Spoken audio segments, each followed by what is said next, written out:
Hello दोस्तों, मैं आकाश गर्ग आज इस वीडियो में आप सभी को बताने वाला हूं कि अगर आपने अपनी कोई एलआईसी पॉलिसी में ई-नैच रजिस्ट्रेशन किया हुआ है तो आप कैसे ऑनलाइन जान सकते हैं कि आपके बैंक अकाउंट से कब कब पॉलिसी का प्रीमियम ई-नैच के थ्रू डिडक्ट हुआ है। और साथ ही आप ये भी जान पाएंगे कि जो भी एलआईसी के प्रीमियम की इंस्टॉलमेंट है वो ई-नैच के थ्रू कब कब रिजेक्ट हुई है।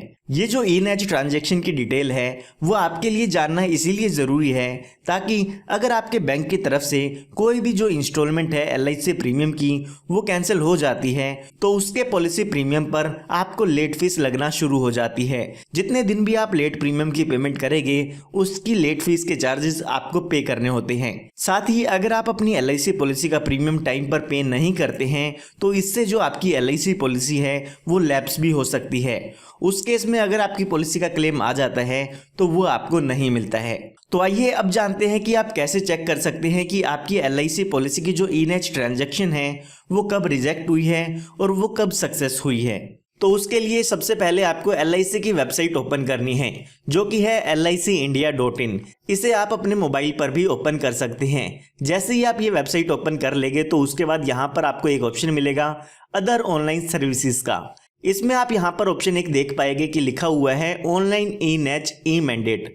तो आपको इस ऑप्शन को ओपन करना है। जैसे ही आप इस ऑप्शन को ओपन करेंगे तो उसके बाद आपको नीचे की तरफ आ जाना है और यहाँ पर आपको एक ऑप्शन देखने को मिलेगा inquiry of e NACH mandate status and invoices. जैसे ही आप इसे ओपन करेंगे तो यहाँ पर आपको दो ऑप्शन मिलेंगे। तो यहाँ पर आपको क्लिक करना होगा चेक इनवॉइसेस पर। जैसे ही आप इस पर क्लिक करते हैं तो उसके बाद आपको यहाँ पर अपनी पॉलिसी से रिलेटेड कुछ इन्फॉर्मेशन यहाँ पर एंटर करनी होगी। जैसे कि जो आपका पॉलिसी नंबर है वो आपको यहाँ पर एंटर करना है।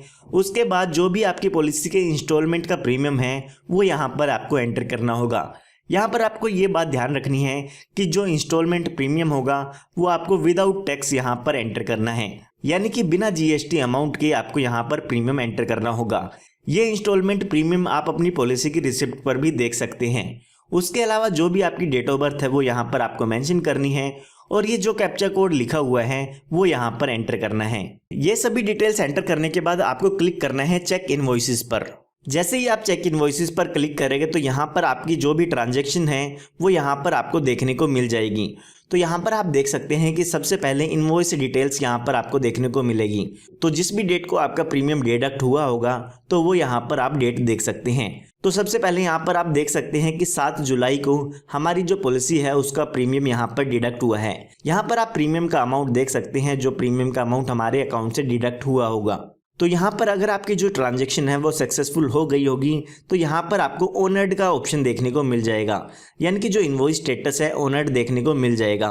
लेकिन अगर आपकी जो ट्रांजैक्शन है वो रिजेक्ट हो गई है तो वहाँ पर आपको डिसऑनर्ड लिखा हुआ देखने को मिल जाएगा। इसका मतलब ये है कि जो हमारी 7 अगस्त को प्रीमियम की डिडक्शन होनी थी वो हमारे अकाउंट से नहीं हुई है और वो हमारी पेमेंट रिजेक्ट हो गई है। अब ये जो ट्रांजैक्शन है वो रिजेक्ट होने के काफ़ी रीज़न हो सकते हैं। उसका एक रीज़न ये भी हो सकता है कि जब भी ये ट्रांजैक्शन हुई थी तो उस टाइम पर जो भी ये पॉलिसी होल्डर है उनके सेविंग बैंक अकाउंट में अमाउंट नहीं होगा।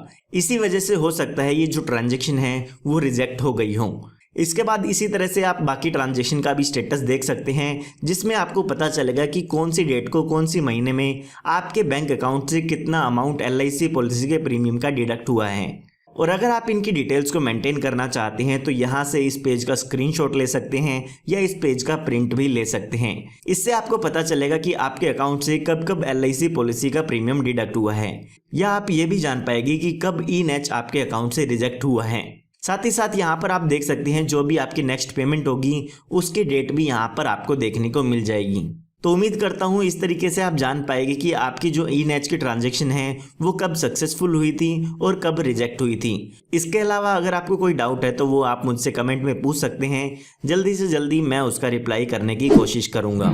तो मिलता हूँ आप सभी को एक नई और एक्साइटिंग वीडियो के साथ। तब तक के लिए आप सभी को good bye and take care.